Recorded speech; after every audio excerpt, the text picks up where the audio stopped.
we now continue with our series of previewing each European Championship group as the Euros get on the way. It starts in less than a week now. The first game will kick off between Germany and Scotland. We're all excited for it. I'm excited for it. I'm sit here just very, very heavily excited to watch it. But we have to move on to talk about European Championship Group T, which is, in my opinion, one of the other tougher groups in this. You got, in my opinion, the favorites of this European Championship, obviously, the France national team, with what they've accomplished in the last two World Cups. Had a disappointing Euros last time around, but are looking here to rectify themselves after a poor European Championship last time around. So you got the French, you got a Netherlands team that also has some high hopes. They reached the quarterfinals.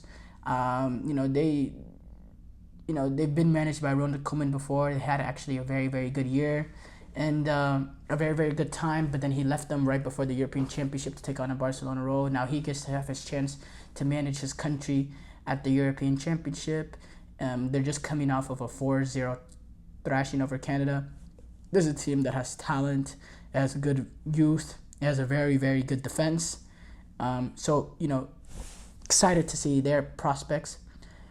You got, in my opinion, a major dark horse in this tournament when you look at Austria. Now, yes, they've been a little bit injury ravaged. They're going to be entering this tournament without David Alaba, who's he's been out for Real Madrid with the cruciate, and he's involved in the setup, but he won't be playing. He's basically like an assistant coach of that sort, but he won't be there to impact this team. But I still believe the way that they play under Ralf Rangnick, the counter pressing, the intensity of how they play, the dominance that they had over Euro qualifiers. I think they're a team not to be reckoned with, and they're up there with some of the top dark horses in this tournament, in my opinion. I don't think they're getting the respect that they deserve. And then a Poland team that's really prone to disappoint in international tournaments, in my opinion. They reached around the 16 at the last World Cup. They did. As a team, since they started reaching major international tournaments in 2016, they've been 2018 World Cup disappointing, 2020 Euros very disappointing, 2022 World Cup they got the result against Saudi Arabia, but then got immediately knocked out by France. It's a team that's always disappointed, and I don't think they've gotten much better since that last World Cup, if not even maybe a little bit worse. When you look at the form of Robert Lewandowski entering that World Cup compared to the form him entering this season, not having the best of seasons. But you start off this group, obviously the group winners, which is going to be France, which I think they are going to be highly motivated to make a good showing of themselves at this European Championship, and the fact that they've never won a Euros before, which is interesting. Or no, this generation they've won a European Championship before, obviously, but I'm talking about this generation of players. They've never won the European Championship. Didier Deschamps, he's never won one. He reached the final in 2016, which, by the way, he's been in three international tournament finals. He's a remarkable head coach in terms of international play. They have this style of play where they're good with observing pressure. They're good with being on the back foot, of inviting people on. They keep it very, very solid. They allow you to, it's very interesting the way they allow the other team to dominate, and they take advantage of teams dominating, of guys forward, by getting the ball back and quickly springing on the counter with the pace of the players that they have, like Mbappe, Dembele, Coman, now Barcola. I think they're going to continue to do what they did at the last World Cup, what they did in the year that they won the World Cup, what they did in the European Championship, last European Championship around. They get the goal.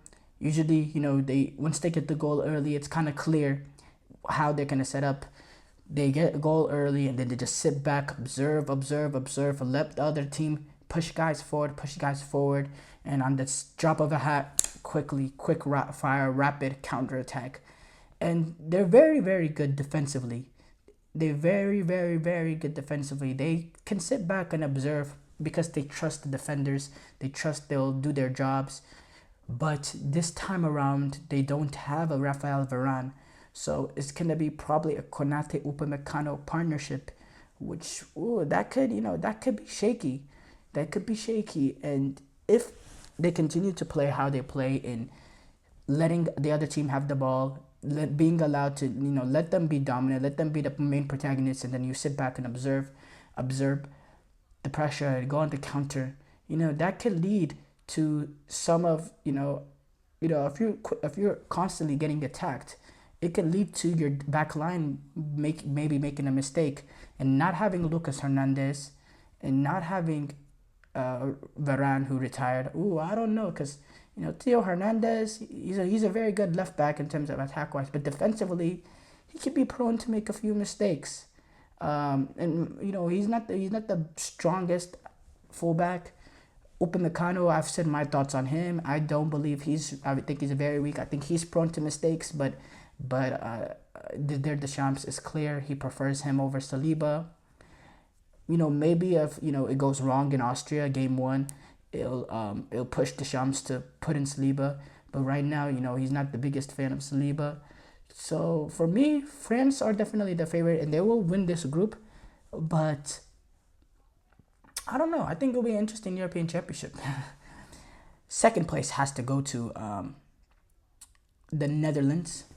The Netherlands, who actually got thrashed by France because they were in the same group for the European qualifiers.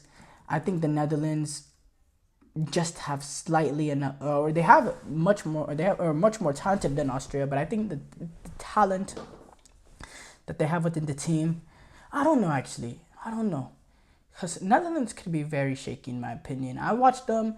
There was a penultimate game that they had to secure European Championship qualifier against Greece, and it was very, very dull. It took a penalty in the 93rd minute, and for me, it was very, very dull and very disappointing game to watch. But in terms of that back line, very strong back line with Van Dijk, Ake, Dumfries, and they even have Frimpong, who could potentially be an option at that. It looks like he might even start over Dumfries, which will be interesting. I think that back line defensively is very, very strong. My thing is, are they able to get the ball in the back of the net? I think, the Pie, he's solid. But other than that, the attackers are kind of the weak point in this team. Cody Gakpo, he hasn't been much part of this Dutch setup. He's been in the squad, but he hasn't started much games for them during the qualifiers. He didn't start against Canada. In fact, he didn't even get on the pitch. So I don't know. They're very strong defensively. I'm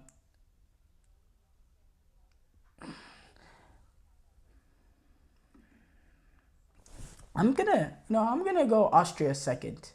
I'm gonna say Austria second. I really love the way that they played. How dominant. The only thing that concerns me with them is their injuries.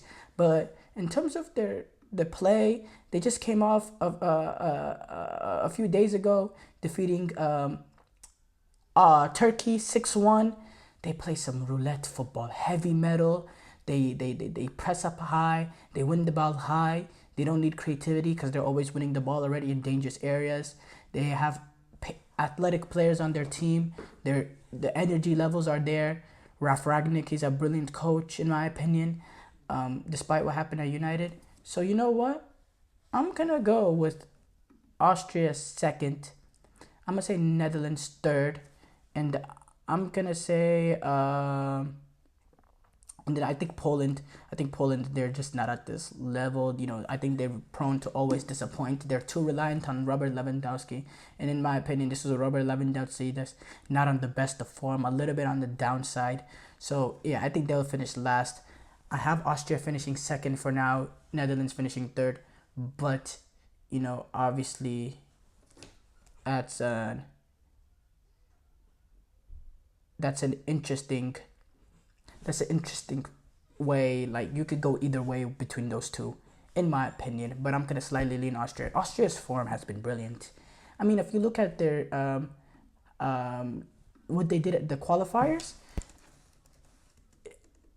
is brilliant. Ever since Ralf Ragnick came in, they've been very, very, very good in terms of not just the way that how they get their results, but the way they get it. They finished with 6 wins, 1 draw, 1 loss in the qualifiers. They did finish second, but they were behind Belgium. And I just loved the way that they played. The football, the style. They finished in a group. It was a difficult group too, because Sweden also, in my opinion, was also a very good team. They finished above Sweden, and they finished above them comfortably. So I have to give my respect to Sweden where the respect is deserved.